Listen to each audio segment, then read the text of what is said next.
Hi everyone! In this video, I'll be explaining how to easily install Summertime Saga on your iPhone or Android phone.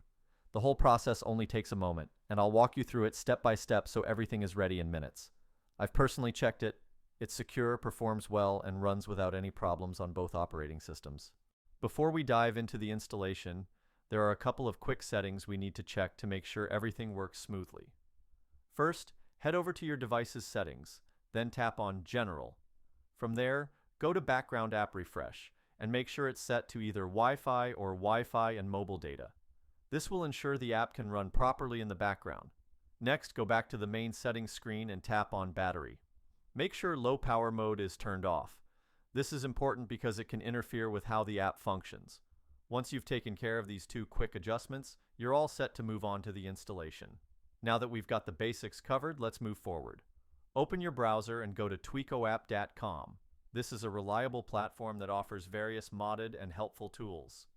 Use the search bar to look up Summertime Saga and select it from the list of results. You'll be taken to a detailed page with info like download stats and user reviews.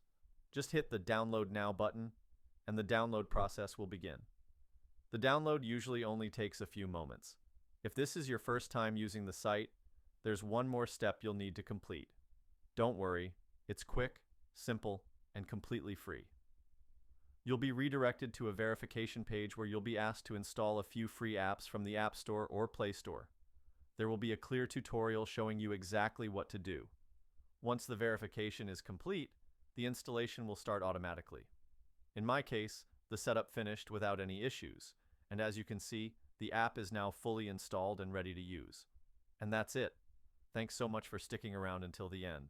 If this helped you out and everything's working fine, don't forget to give the video a thumbs up and subscribe to the channel for more useful guides like this.